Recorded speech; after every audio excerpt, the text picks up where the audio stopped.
Welcome to Executives at the Edge, the podcast from Amplify. Each episode features insights from the top network, cloud, and technology executives, giving you key takeaways to help you grow your revenue and bring solutions to market faster. I'm your host, Pascal Menezes. Join me as we explore thought-provoking perspectives from the leaders and changemakers propelling the AI-powered digital economy forward.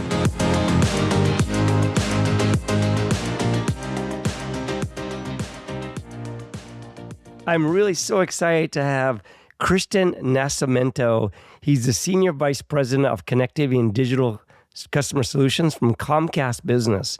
Now, on today's episode, we're really fortunate to get a really great insight on how we see AI really evolving and how really networks become important for AI. And I think you're going to find this episode really intriguing because we're going to cover a lot of issues and challenges, but also the opportunity with new revenue. So, Christian, welcome to Executives at the Edge. And for our listeners, can you tell us a little about yourself and for Comcast Business? Yeah, absolutely. Pascal, thanks for having me, first of all. And appreciate everything that you do for the industry and everything Amplify does for the industry. As you said, I'm Senior Vice President of Connectivity and Digital Customer Solutions. And that means I look after our commercial connectivity portfolio here at Comcast, as well as our authenticated digital customer solutions. So really about digital transformation, making sure that our customers' authenticated portals are really working well and embedding AI in all of those experiences. I've been at Comcast for just about 20 years now, so I've seen a lot of change and evolution. And a lot of that has come from Comcast Business, where I currently sit.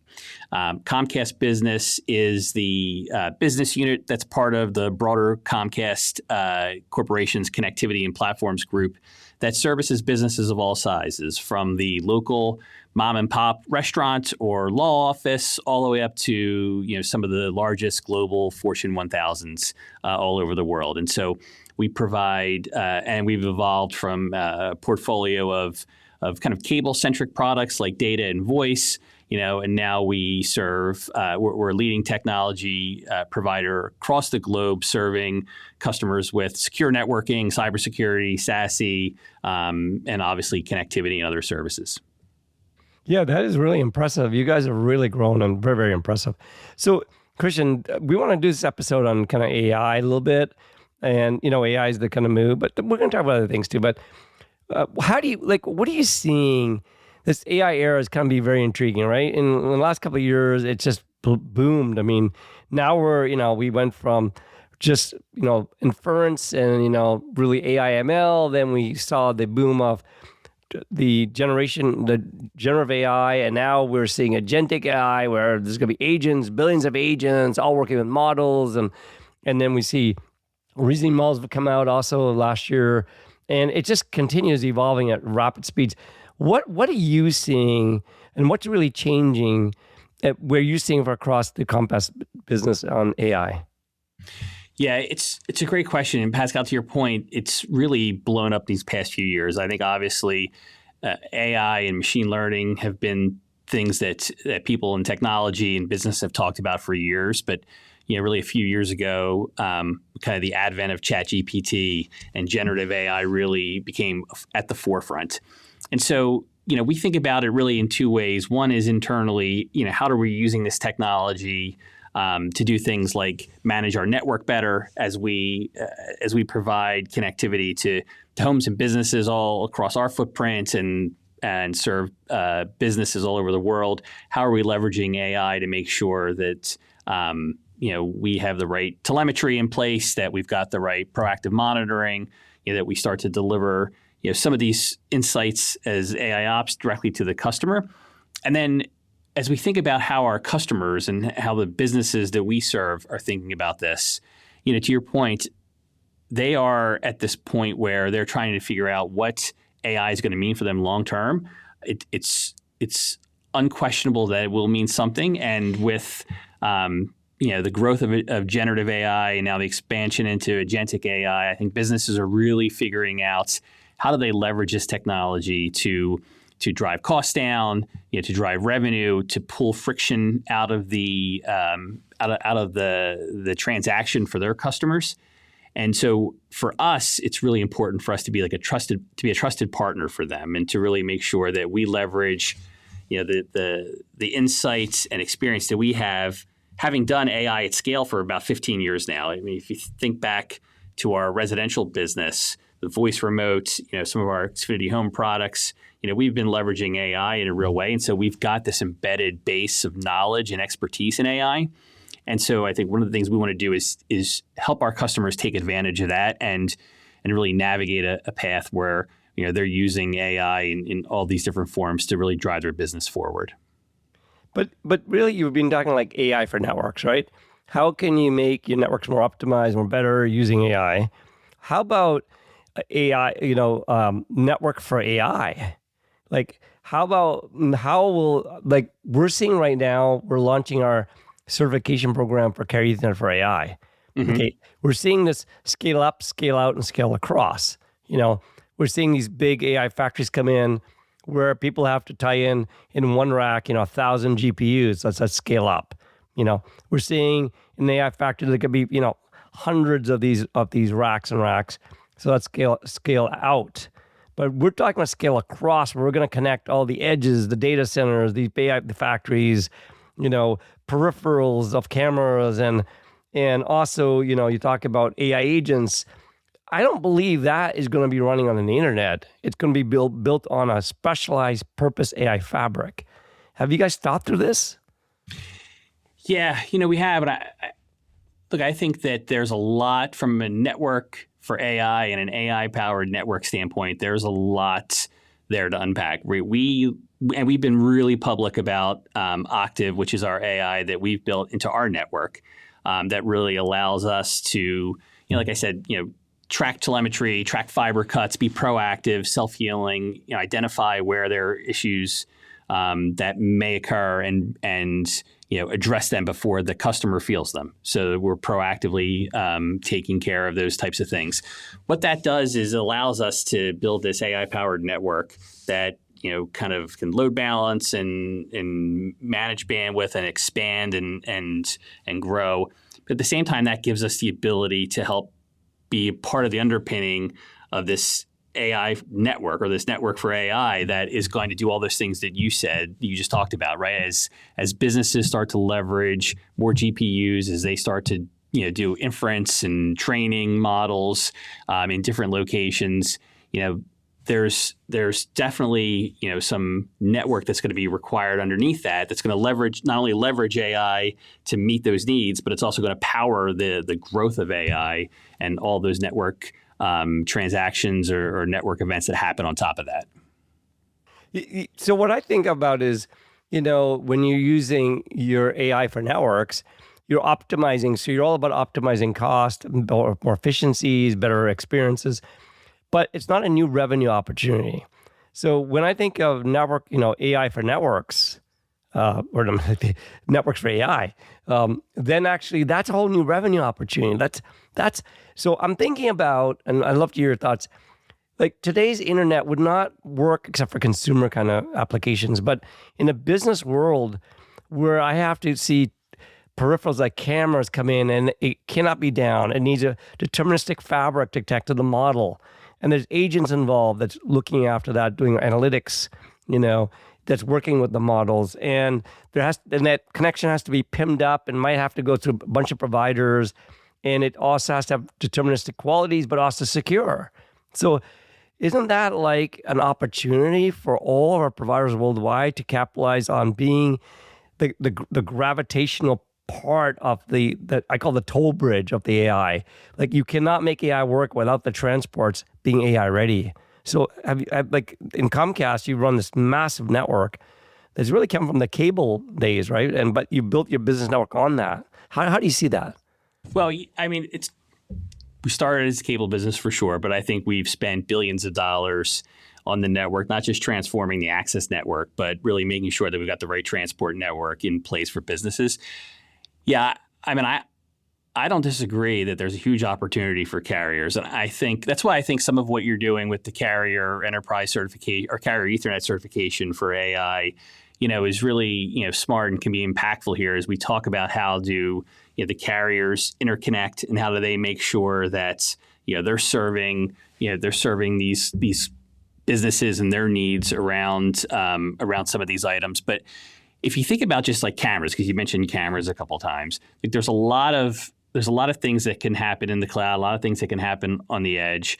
You're right that network can't be down because those cameras they're not just recording video, right? Like in the old days, right? They're actually now capturing metadata that's being analyzed, and there are insights that are coming out of that.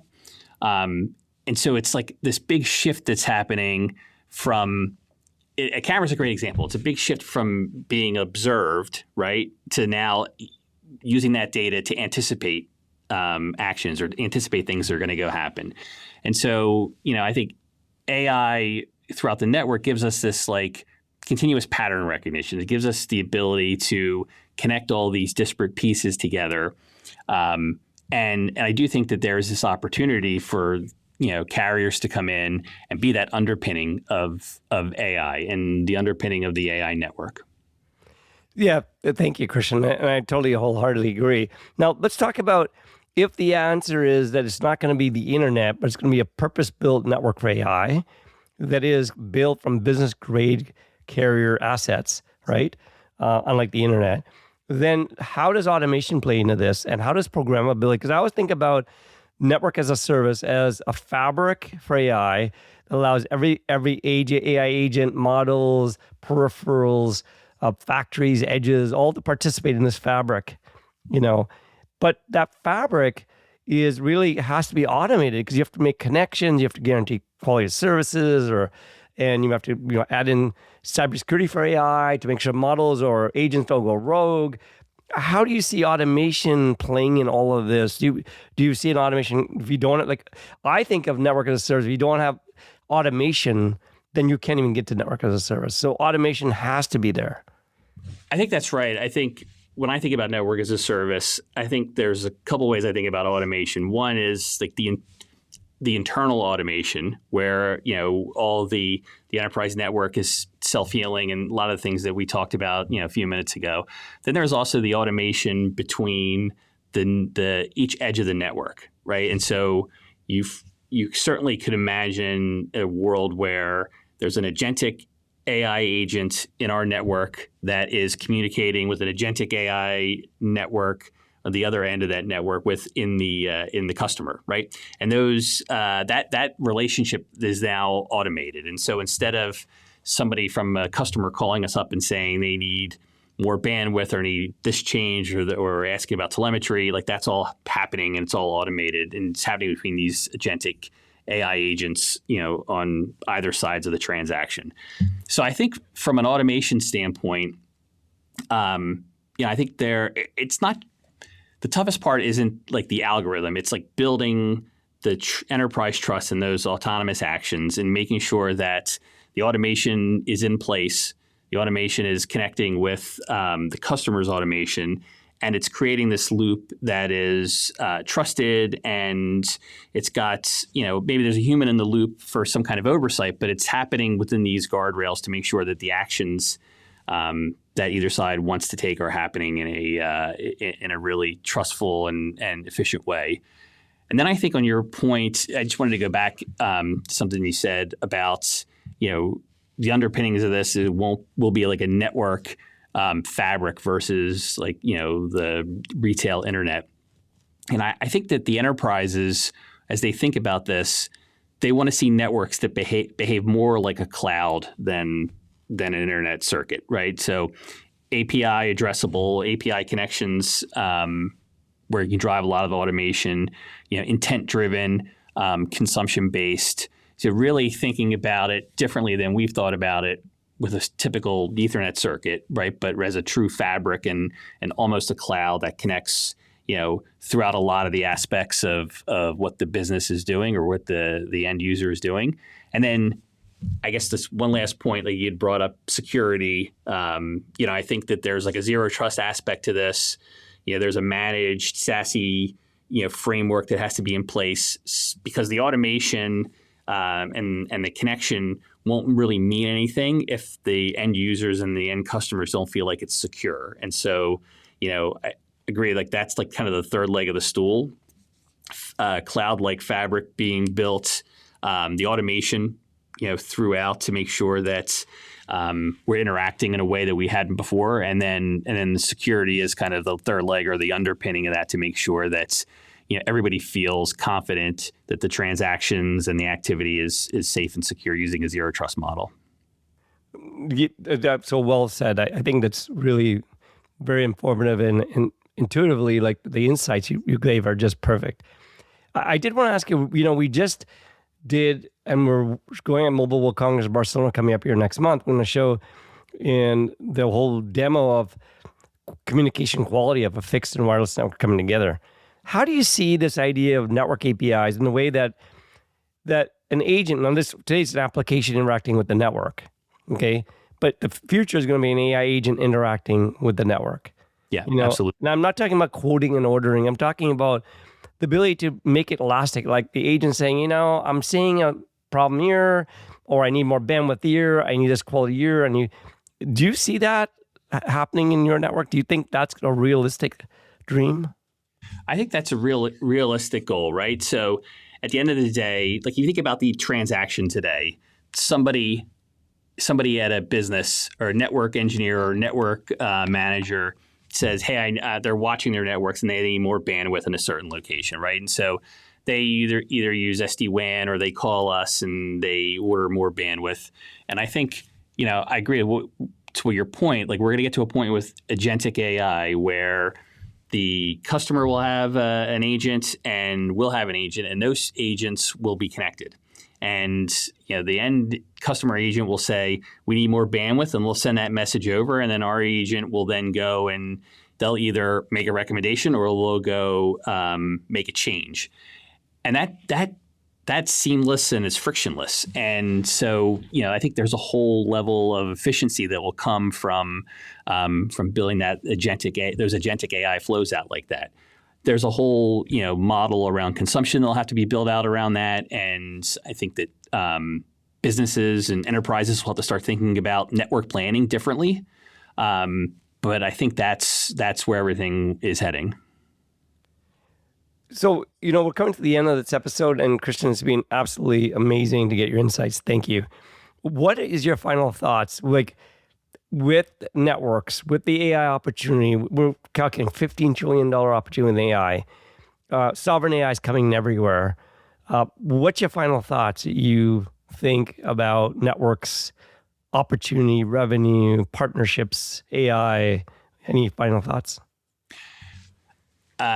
That's a lot to unpack. I think that the AI opportunity is real and it's going to be a huge opportunity. I think that partnerships will be essential. I think that there'll be opportunities for carriers and other providers to work together in different ways. To me, like that's really how AI brings like a network as a service together. It allows you to connect different services and different endpoints together, and it reduces eliminates a lot of the human intervention that has to happen so that network can operate a little bit more seamlessly. I also think that the way that we interact will be quite different. I think that up until a few years ago, there was a lot of talk about digital transformation, and that typically meant putting everything on a portal and interacting that way. I think AI has the opportunity to make those experiences omni-channel and omnipresent. And so you may be interacting on a screen or you may be interacting via your voice, but those inferences and those commands will kind of then be distributed throughout that network as a service, and those actions will be taken. So, I think there's a big sea change coming that has an opportunity to make us all more efficient. And I think to the point you made maybe at the top of the show, there's a huge revenue opportunity and a huge growth opportunity to take advantage of. Well, Christian, thank you for so much insight and for being a part of this episode. I totally agree with you. I don't think in my lifetime of 40 years plus in this industry, I've seen the most greatest revenue and the greatest transformational technology I've ever witnessed in my life. And it's massive and it's huge. And it's up to every one of us, every operator, to be able to capitalize on that. I'm glad Comcast is taking a great view of that. And thank you again for your great insight. Pascal, thanks very much. Appreciate you having me. Thank you for listening to Executives at the Edge, brought to you by Amplify. Be sure to follow, share, and leave a review. Catch every episode on your favorite platform or visit us at amplify.net.